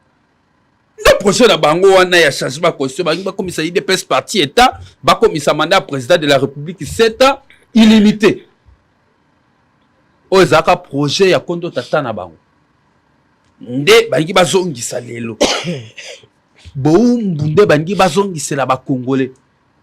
Sursaut national pour l'instant toko munana etumba ya mboka makambo mosusu tokobanza sima sikawe tumana biso ezali toboyi troisième mandat ndeko Tshisekedi toboyi changement ya constitution nde tumana biso lelo nayoki likambo oyo ya bato ya pouvoir union sacrée bakosala pe meeting na bango côté kuna biso to likambo te mama oh ya opposition républicaine ya pouvoir nde eza union sacrée ya kolanda ba manipuler parti ya solo parti yango malheureusement na mboka oyo bilenge ebele ndakisa ba okotanga wana ba manipuler yo komona elenge mobali bosuki ebele lokwa ngai mais bako manipuler le roi etendi bako salela ye sala boye zonga boye abungisi makanisi nyonso mo lo chocho akozwana sima elenge supu yo komona makambo peut-être kotambo malamu te akobeta mbonda te moto akozwa bazio kilikili na yebisa yo ko lobi bako manipuler ye ben ako sala nini ako bako manipuler pende il est manipulé parce que on manipule ba que moto ali manipuler ta ba déclaration ya kala otena ba déclaration ya le lobby o talo bako sele lokwa etendi ya papier bako bwaka lokwa papier basayeli babwaki na poubelle ba manipuler eza union sacrée nde ko sa meeting mukola yo zelo komona bato nyonso ba yibi mbongo à l'état au mona ba na podium na bango non je kana kati ya union sacrée yo kana ngala yebiso naza politicien ndenge moni ngana vandi awa na ko pesa information naza politicien au mona na podium wana républicaine au mona podium wana o union sacrée eza union sacrée miyibi o miyibi ba yibi mbongo ba pauvres citoyens parce qu'il faut toujours rappeler ba ko sa ba isi ko chambongo mbongo ba ko cheza bango balaki awa na 2016 na biso awa nani ya lobby était bakotia mbongo na yebisi na ko pesa information balancer appel sensibilisation kaka lolenge ba si basa eloko fele yo mona bituma la stade de Martyrs te batwa ko bunda ba ko wela 10,000 francs en fait mbongo ba ko salela mukolo wana po ba pesa population eza mbongo ba pauvres citoyens un citoyen congolais le citoyen congolais manœuvre ouais bien touchera par jour combien suivant l'état ministre 7075 francs congolais par jour. Donc, un pauvre citoyen qui est obligé de contribuer à un effort collectif. Ah bon, on a eu un exemple qui est. Mais ako tchaka ako futaka ba TVA, ako futaka biloko, ako sa po acha mosolo na ye esunga ekolo. Epesa ye lotileki, epesa ye mai, epesa ye sécurité. Mais bako balobi nanko to changer na constitution. Nanko to sa meeting contre ba patriotes, to futa to kozuye ba mbongo na bino ba bola. Toko pesa biso bazwito yibi mbongo ba bola to kaboli yango po ba bola boya suna nini na biso to sakana na molimo na bino na meeting wana komona bato ba yiba mbongo ba forage lampadaire ba kozana na podium bato ba lia mbongo forage na lampadaire ba congolais akomata na podium akoloba bo fungola biso bato ba yiba mbongo ba 100 jours ba komata na podium ba koloba po ba soutenir projet na bango anti-démocratique bato wana mi yibi mbongo à l'état ba prédateur nyonso boko yoka bato nyonso ba yiba mbongo l'état nde bakozala na meeting wana meeting ba ko sala wana na njili wana na union sacrée ba ko sabino te ya solo bazwi déjà ba participer ya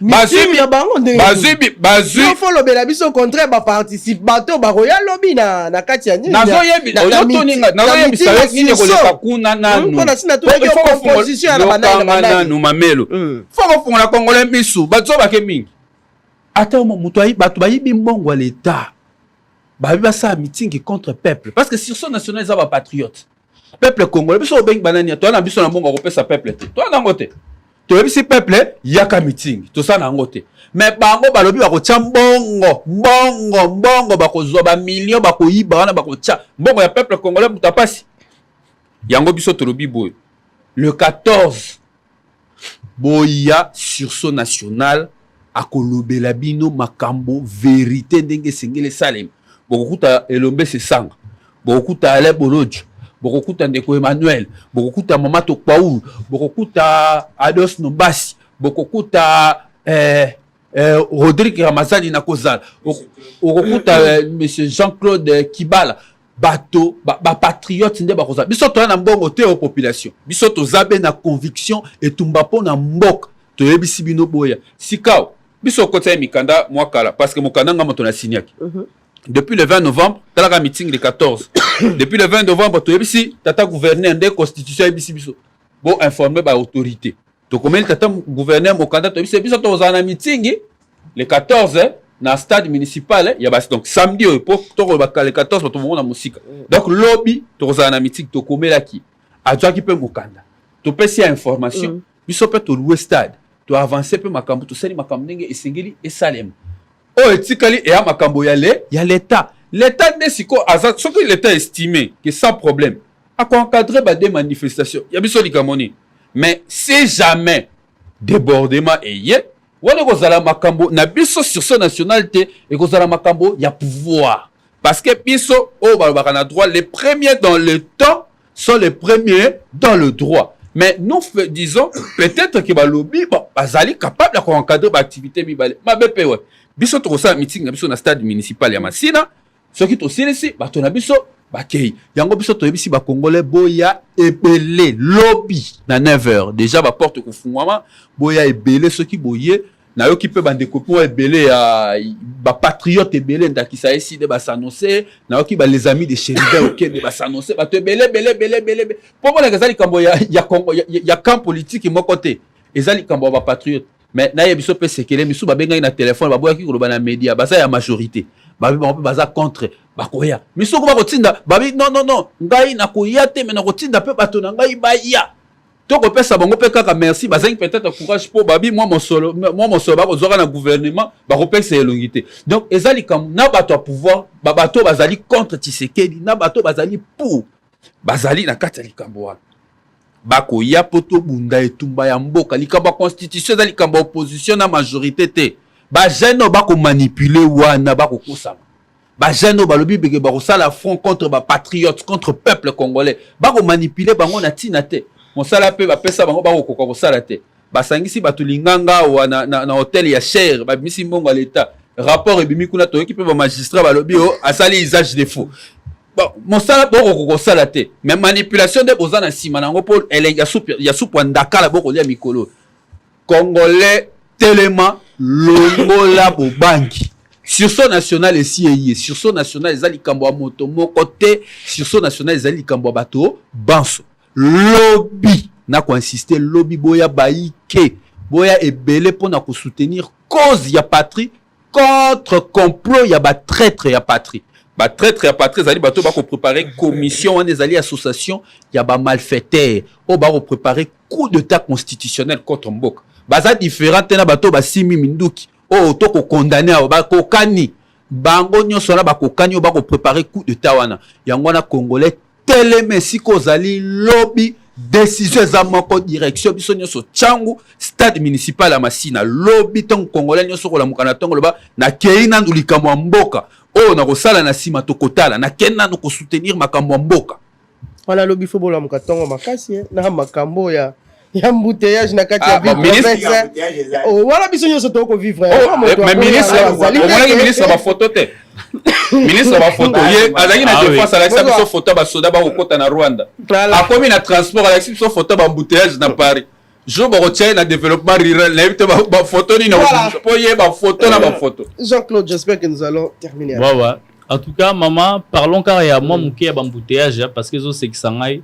ezana ndeko moko na quartier lobara so mambo mboko ba expliquer yo au comprendre te ce que comprendre te mambo mboko il faut ba expliquer au comprendre te de bo comprendre te oui yango wana parce que parlons cas des transports la ville de Kinshasa na forme nango de batongela ngo ndenge batela banzela ngo tozana 3700 km de routes asphaltées ndenge basayela yango mais lelo oyo tozana na 800 km ya pamba.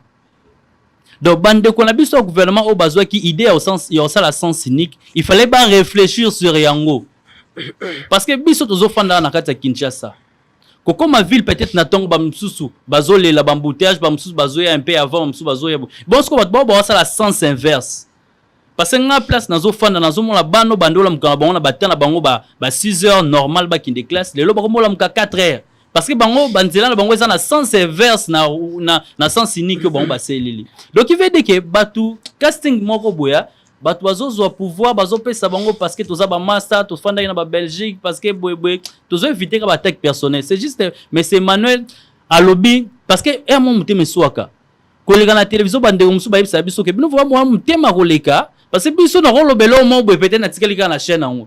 Donc il veut dire un moment to lo ba boy parce que ça un peu passe constitution bazoka ba changer bakopesa na bango yango bakolela su mpona mamususu balelaka déjà mpona mambo ya FCC bakabuli bona FCC bazolela bazokonse kolela so na nzotanga nayebi kena kumutu asuka minute eza ya otanga tokotikala ya olelaka mukolo bazolela bapesa bango constitution bakosala bango loko te oleke to perdre temps wana ya biso to bengi bandeko to ya lobby ya susu il y a les 14 des ans encore lobby ba comprendre peut-être les 14 parfois moi chômage au côté la calendrier comme ba ici ba tozo banga ja futa lupon ndako ne kala mingi te mbongo pe foot ezate c'est peut-être to ici ba to lobby na ngonga ya 9h peu importe les embouteillages ndeko Ramazan na lobby toko kende na to yoka nini yango bazoloba parce qu'on a appel patriotique batu nyonso bazoloba que non on touche pas notre constitution wana bazali ba patriote wana bana directement bazana ka ya sursaut national et bon lobby to le cas Jean-Claude Kapanga qui est devant vous fait partie ba leader à sursaut national ndeko Emmanuel Nandeko Alain Bolodjo ndenga azali Nandeko Delice Sanga toza ebele cette fois-ci tozali totie elike na biso na leader moroté mais totie elike na biso na idée des bandeko na biso à une époque ya 1960 ba kenda ki en tant que leader mais ba kenda ki en tant que ba sangana ki tozo indépendance ndé mon pe na minute au sursaut national to kei pona na compte ya mutu mais to kei pona ba respecter constitution oyo peuple na minute tous a besoin changement constitution te peuple a besoin alia peuple a besoin atanga malamu lotili kezala bana bazo sa ba devoir na soirée bande comme sous to sala ba musala mo était à point ndeko embouteillage parfois téléphone ezali na charge tout ça ce sont des histoires sociales il faut to mettre rappel l'histoire sociale to lembi ko beta ka l'histoire politique ndenge otuni biso pourquoi tozo marcher pour na ngote mais eloko bazonga ba simba eza primordial il faut to temelango parce que yango ezalo la bible na ba chrétien eza le roi Torah na judaïsme eza le roi la constitution la biso eza le roi la donc le Torah ba le roi la papa simo kimbangu na ba musulman donc soka azista qui te peut-être on a tous en simo kimbangu te on a tous en kamba te on a tous en vert blanc te donc il fait dire que mibeko mikondinde ba benga on a linga la constitution ba simba kango boyete eza na ba makambu il faut tout ça pour l'instant eza important tout ça la assainissement o to ka tout ça là ya on to bengisi bande konyo sur le 14 décembre donc lobby kaka na ngonga 9h tozo bandana nukuna botie buste motona motoya na ndenge na ye chaque structure chaque structure la sensibilité mais peuple eza reçoit bus na ndenge na ye aye o pe harmonie que a reçoit ba bus à côté quartier mobimba yakana bango ikamu pesate mais eza mbonga bien eza mbonga de ya bien mbongo ya moibité pardon mbongo ya moibité voilà. Merci beaucoup, très chers téléspectateurs. Nous sommes arrivés à la fin. Nous avons pris presque 1h30 avec nos invités. Il y a Sursaut National au Penda Tosol Nabango Maimatali meeting au Bazalik organisé Mokolo ya lobby. S'il faut dire samedi 14 décembre 2024 à 9h30 na terrain municipal. Il y a Massina, binomo boyo qui appelle na bango tina ya ko bandealizalité parce que ba lancer appel na bato banso baya balo bapenza non na likambo etali changement il y a constitution nous disons merci beaucoup na mwana mboka Lembolodjoa merci Ramazani merci aussi na mwana mboka Jean-Claude Kapangala et merci également à Emmanuel Malangou. Voilà, merci à tous nos très chers téléspectateurs, nous nous retrouvons la semaine prochaine avec d'autres invités.